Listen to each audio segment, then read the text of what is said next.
Assalamualaikum warahmatullahi wabarakatuh, sedulurku dan saudara-lun. Alhamdulillah hari ini tanaman padi kita ini sedang kita lakukan proses pindah tanam dan alhamdulillah insya Allah hari ini juga akan selesai. Namun setelah proses pindah tanam ini selesai, artinya semua rasa capek dan rasa lelah kita bermain lumpur telah selesai. Namun tidak boleh bersenang diri terlebih dahulu, karena setelah pindah tanam seperti ini kita wajib menghadapi musuh paling utama untuk tanaman padi kita, yaitu keong sawah, siput yang memotong dan membumi hanguskan padi yang baru saja kita pindah tanamkan.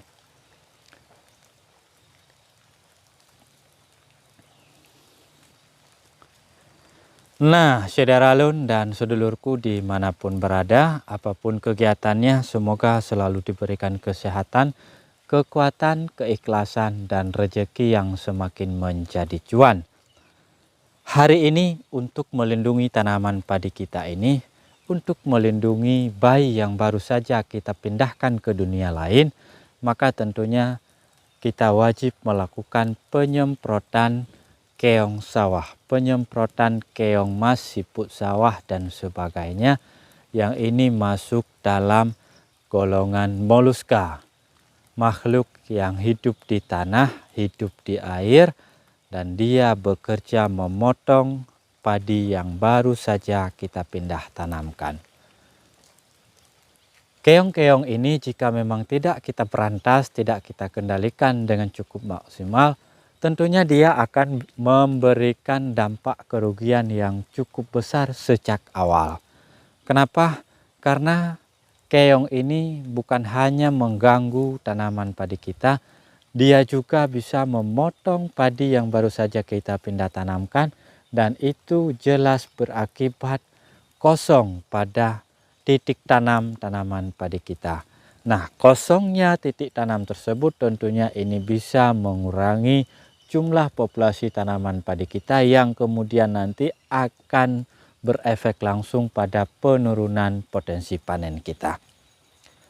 Maka sangat perlu kita kendalikan, dan untuk pengendalian keong sawah atau siput seperti ini kami lebih fokus atau lebih langsung to the point menggunakan moluskisida. Ingat, pestisida yang dipergunakan untuk pengendalian keong-keongan ini namanya moluskisida.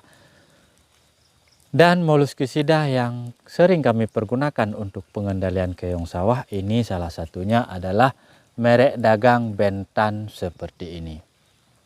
Nah, Bentan ini adalah salah satu moluskisida yang berbahan aktif fentin asetat 60%. Namun di sini perlu kita garis bawahi bahwa Bentan ini adalah moluskisida yang pada dasarnya SOP dasarnya itu diperuntukkan untuk tambak. Untuk tambak sendiri biasanya Bentan dipergunakan sebulan sebelum tambak tersebut beroperasi. Sementara untuk tanaman padi Bentan ini kan tidak ada rekomendasi dosis penggunaannya secara pasti, karena tidak ada aturan yang menyatakan penggunaan Bentan dengan dosis sedemikian untuk tanaman padi. Namun ini hanya sebagai referensi saja berdasarkan pengalaman kami, di mana untuk tanaman padi Bentan dengan kemasan berat bersih 15 gram seperti ini biasanya oleh petani kami menggunakan untuk 2 tangki penyemprotan saja. Artinya dosis Bentan yang kami pergunakan untuk pengendalian keong sawah ini berkisar antara 7-10 gram untuk 1 tangki penyemprotan, sekalipun ada teman-teman petani kita yang berani menggunakan 15 gram untuk 1 tangki penyemprotan, dan dari penggunaan dosis 15 gram tersebut katanya tidak ada efek negatif untuk tanaman padi.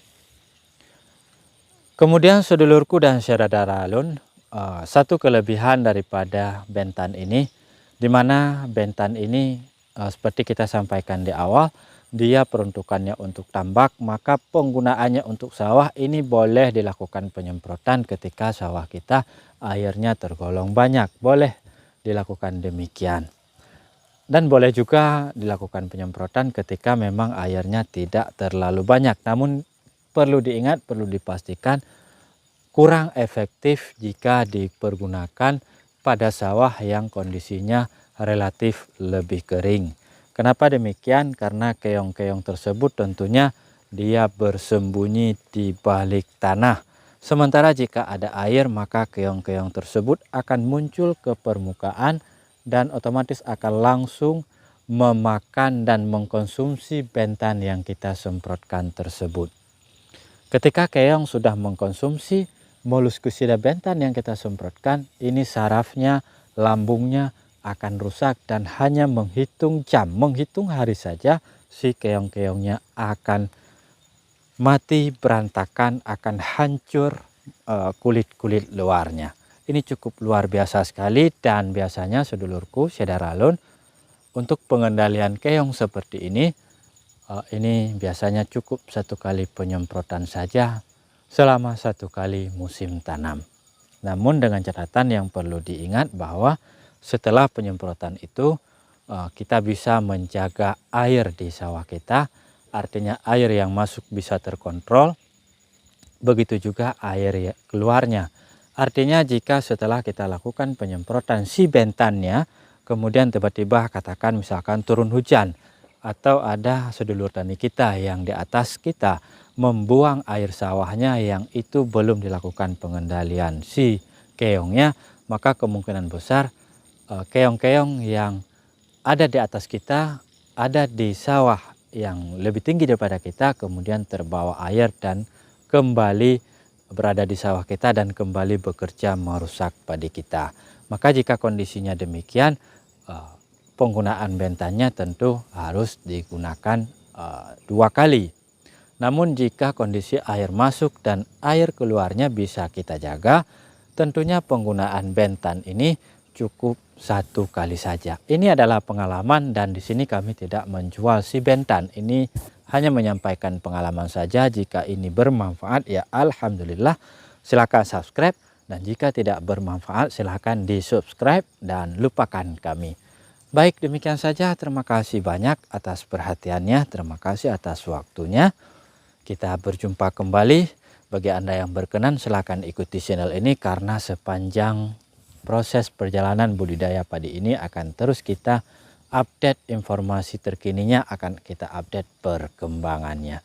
Baik dan jeleknya tanaman padi ini akan kita coba sampaikan ke sedulur kita semuanya tanpa ada yang kita tutup-tutupi, tanpa ada rasa malu, karena dari tanaman yang jelek, dari tanaman yang mengalami banyak masalah, kita seharusnya bisa belajar banyak hal. Baik, demikian saja. Salam hormat, kami cabut diri. Assalamualaikum warahmatullahi wabarakatuh.